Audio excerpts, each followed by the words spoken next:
Je suis originaire natif de Kiriao. Je suis président de la mutuelle du développement de Kiriao. Je suis de formation ingénieur des travaux publics. Je suis directeur de société.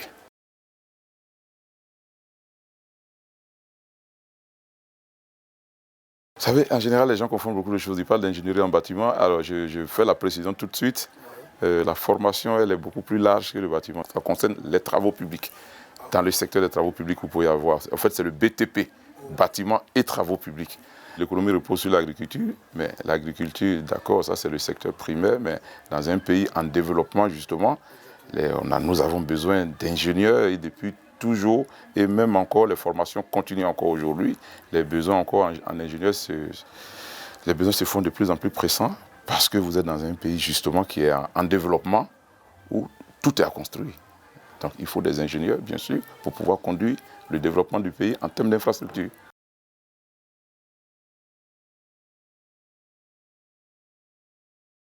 On est conscient. Beaucoup de villages d'ailleurs, beaucoup de villages ont pris conscience justement de ce retard au niveau des mutuelles. Moi, je prends le cas que je connais le mieux, qui est par exemple le cas de Kiriao. Kiriao, c'est l'un des villages les plus importants de la commune en dehors du chef-lieu. Kiriao, jusqu'à aujourd'hui, Kiriao n'a pas de centre de santé.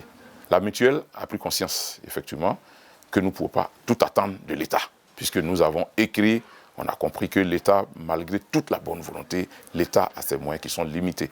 C'est ce qui a amené la mutuelle, et c'est d'ailleurs ce projet, c'est moi qui ai porté ce projet, même s'il a démarré avec certains de nos anciens, le projet a démarré, mais le projet était mis à un moment donné en stand-by, c'est nous qui avons repris ce projet, et la mutuelle, sur fonds propres, la mutuelle a levé des cotisations, pour arriver à construire un hôpital que vous avez dû voir justement en rentrant dans le village, qui nous a coûté près de 100 millions de francs CFA sur fonds propres au niveau du village.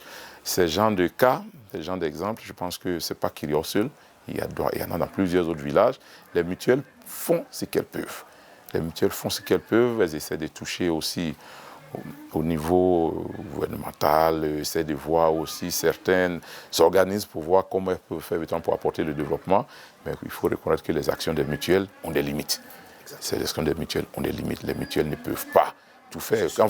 Bien sûr, les mutuelles ne peuvent jamais se substituer à l'État. Quand vous prenez le domaine routier, je suis à l'aise d'en parler parce que c'est mon domaine, je suis ingénieur des travaux publics. Vous prenez le domaine routier aujourd'hui, une mutuelle, qu'est-ce qu'elle peut faire dans le domaine routier? Vous prenez 1 kilomètre de voie bitumée, ça coûte à minima 500 millions. 500 millions, une mutuelle sur fonds propres, vous allez lever 500 millions dans un village, impossible de pouvoir lever 500 millions. Donc ça, pour moi, il y a des choses véritablement qui reviennent entièrement à l'État. Les mutuelles, bien sûr, peuvent effectivement essayer à un moment donné de faire quelques petites actions de reprofilage, mais les actions des mutuelles sont limitées.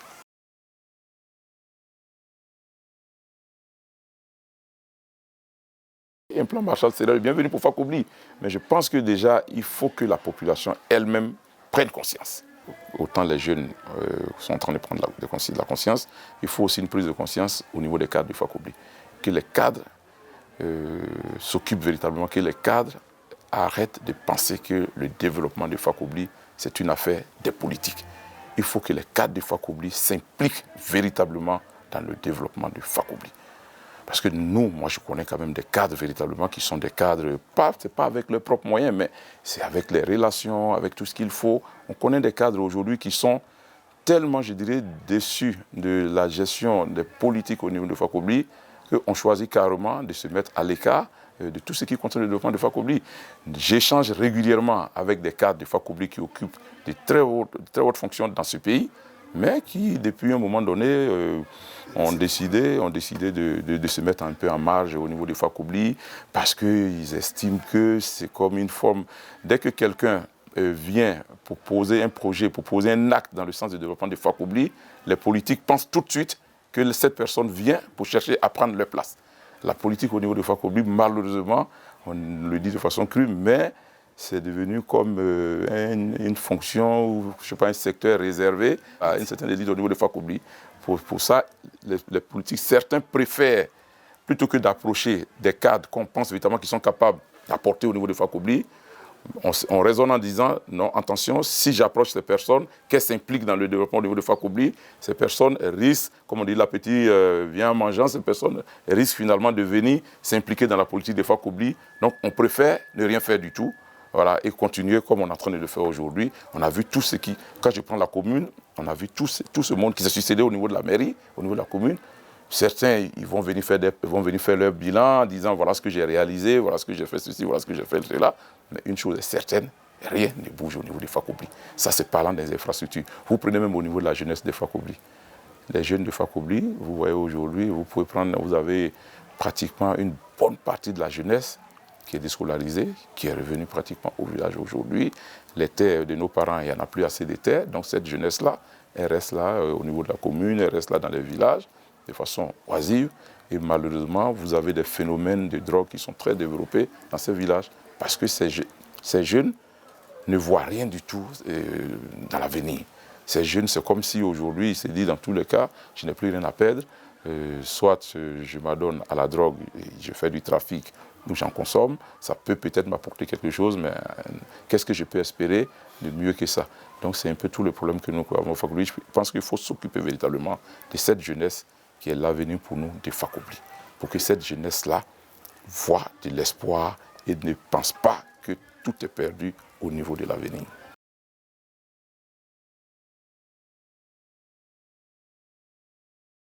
Je pense que nous, nos projets que nous menons aujourd'hui, nous travaillons pratiquement de concert avec la génération consciente. Pour nous, au niveau des infrastructures, je pense qu'il faut déjà, comme j'ai toujours dit, nous n'allons pas réinventer la roue. Je suis absolument convaincu que tous ceux qui sont passés déjà au niveau de la direction, au niveau des Fakobli, ont dû faire au moins des projets, des documents qui existent. Pour moi, il faut au moins mettre sur pied ce qu'on appelle, je dirais, une forme de livre blanc pour Fakobli. Dans ces livres blancs, tous les secteurs doivent être touchés. Et ensuite, à partir de ces livres blancs maintenant qui est réalisé, nous allons voir qui nous pouvons toucher. Que ce soit des organismes internationaux, que ce soit au niveau de l'État. Mais une fois qu'un projet est bien monté, moi ça a toujours été mon idée, j'ai dit, une fois qu'un projet est bien monté et bien présenté, vous pouvez obtenir le financement pour l'exécution de ce projet.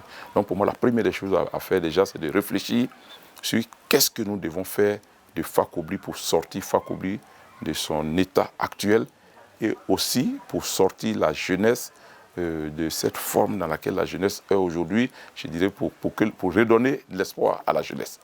Nous avons des idées, nous n'allons forcément peut-être pas les exposer ici, mais pour moi, je dirais, surtout concernant la jeunesse, il faut connaître déjà cette jeunesse, il faut la recenser, il faut aller au contact de cette jeunesse, voir réellement quelles sont les attentes réelles de cette jeunesse et essayer de les canaliser. Ce n'est pas tout le monde qui va aller travailler à la fonction publique ou aller trouver du boulot pour travailler dans une entreprise.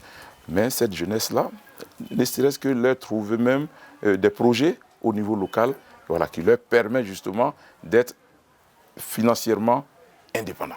Financièrement indépendant, pour moi, c'est déjà un premier pas. Cette jeunesse-là, une fois qu'elle est financièrement indépendante, elle aussi, les retombées au niveau de cette jeunesse, les revenus vont forcément être reversés dans l'économie pour le développement au niveau du département de Fakobli.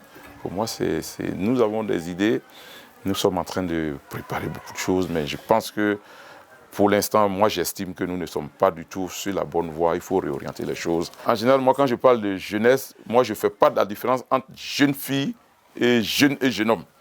Pour moi, c'est le même. Au niveau des femmes aussi, je suis entièrement d'accord. Nous avons, et à la différence quand même des jeunes hommes, je pense qu'au niveau des femmes, pas qu'elles ne sont pas dans la même situation, mais on sent déjà une volonté. Ça, je l'ai remarqué, on voit dans plusieurs villages aujourd'hui, plusieurs organisations de femmes qui essaient de démarrer quelque chose juste pour leur autonomie financière. Je pense que ce que nous devons faire justement, c'est de voir comment recenser tous ces projets qui sont au niveau des femmes, au niveau des jeunes, pour pouvoir les encadrer, pour leur permettre de réussir les projets.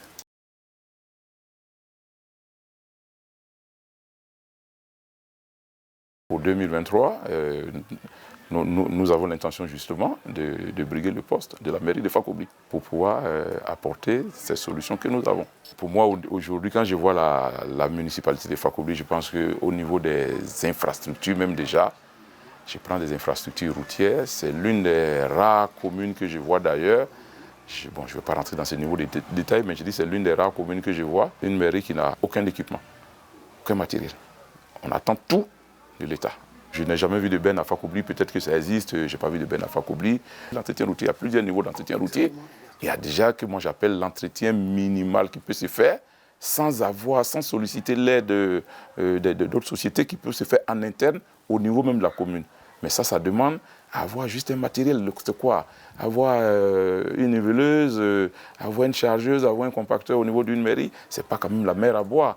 Donc pour moi, la première des choses, si nous arrivons un jour à la tête de la mairie, pour moi, la première des choses que nous allons faire, c'est d'équiper au moins cette mairie-là pour avoir un minimum, pour pouvoir faire elle-même au niveau de l'entretien routier. Ensuite, la mairie aussi, je pense qu'elle devrait s'occuper un peu plus de la jeunesse.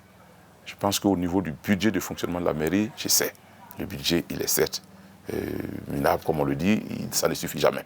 Mais je pense qu'on n'a pas besoin d'attendre d'avoir des milliards pour pouvoir s'occuper de la jeunesse. Pour moi, il faut créer une ligne, un chapitre qui s'occupe de la jeunesse. Ce chapitre, il ne sera pas à mesure de financer des projets jeunes, mais au moins pouvoir encadrer les jeunes à monter les projets, au montage des projets. Mais je pense que nous allons créer un volet véritablement pour s'occuper de la jeunesse au niveau de la mairie. Ensuite, pour financer des projets jeunes, nous avons aussi d'autres idées. Jusqu'à présent, quels sont les projets jeunes qui ont été financés au niveau de la commune? Quand on parle de ces projets, il y en a très peu. Les jeunes ont des idées. Les projets peut-être ne sont pas bien montés. Donc nécessairement, ces projets ne peuvent pas avoir de financement. Donc il faut déjà créer une structure. Et ça, pour moi, c'est la mairie qui doit se charger de piloter tout cet ensemble pour prendre contact avec des structures spécialisées pour aider les jeunes à monter les projets et pouvoir les présenter à des structures de financement de ces projets.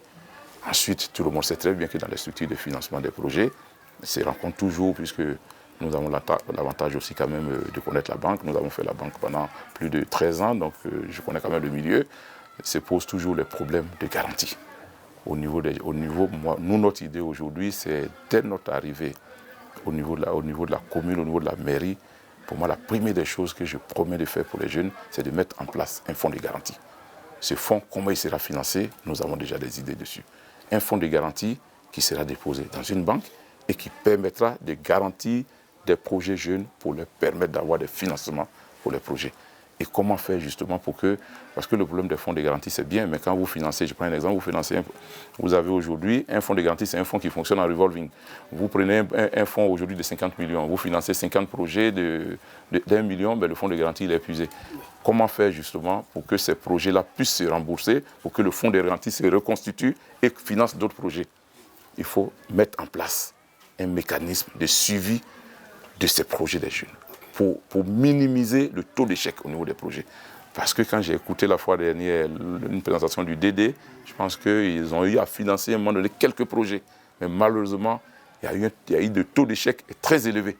Sur 5 projets qu'ils ont pu financer, il a dû y en avoir 4 qui n'ont même pas pu rembourser le financement. Donc ça, il ne faut pas financer des projets jeunes et les laisser comme ça, les larguer tout court. Non, non. Cette structure-là, et pour nous, c'est là où la mairie doit jouer un rôle majeur. La mairie doit se charger de contracter avec cette structure qui va se charger non seulement d'aider les jeunes à monter les projets, mais aussi de les accompagner pour le suivi et dans la réalisation du projet jusqu'à ce qu'il y ait un remboursement complet pour permettre à ces fonds de garantie de fonctionner sur de longues périodes.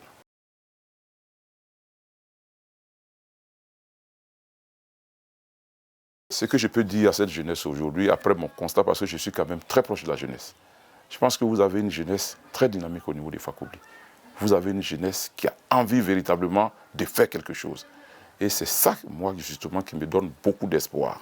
Et cette jeunesse-là, nous, ce que nous pouvons leur apporter, c'est ce que je viens de dire tout à l'heure, c'est de les aider justement à réaliser leurs ambitions. Et je pense que c'est possible de le faire. Nous pouvons le faire. Je ne dirais pas que si on arrive tout de suite, en 5 ans, 100% de la jeunesse sera au travail, des projets seront financés, les jeunes vont avoir du boulot. Mais je pense que pour nous, en 5 ans, si la jeunesse est bien connue, nous pouvons faire une promesse au moins à cette jeunesse de garantir au moins, je dirais, 30% de cette jeunesse-là, de leur garantie de l'activité. Ça peut être de l'activité sous forme de projets qu'eux-mêmes portent. Ça peut être aussi d'aider cette jeunesse à intégrer, je dirais, le tissu social. C'est les accompagner pour des formations, l'aide à l'apprentissage qui leur permet d'avoir des emplois dans les sociétés et autres. Donc pour moi, je pense que ce que je peux dire à cette jeunesse aujourd'hui, c'est que l'espoir est permis. Nous avons des idées, c'est ce que nous venons d'exposer tout à l'heure. Nous allons bien sûr travailler, nous n'allons pas rester nous enfermer dans un endroit pour monter des projets, venir mettre entre les mains des jeunes. Non, nous allons travailler de façon interactive avec cette jeunesse-là pour monter des projets ensemble. Pour moi, la jeunesse doit prendre une part très importante au niveau du développement des Fakobli. Et c'est ce que j'ai toujours dit aux gens, j'ai dit même, ce que je promets même déjà, ce qu'ils verront déjà, ne serait-ce que le conseil municipal, même de Fakobli. Pour moi, ce conseil municipal, nous pouvons être à la tête de la mairie. Et même parmi les postes d'adjoint au maire, s'il y en a 4, moi je pense que nous pouvons même donner aussi, ça peut être des jeunes femmes comme des jeunes, nous pouvons garantir au moins 2 postes à des jeunes pour que véritablement ils s'impliquent dans des projets jeunesse et travailler de concert avec eux pour conduire les différents projets.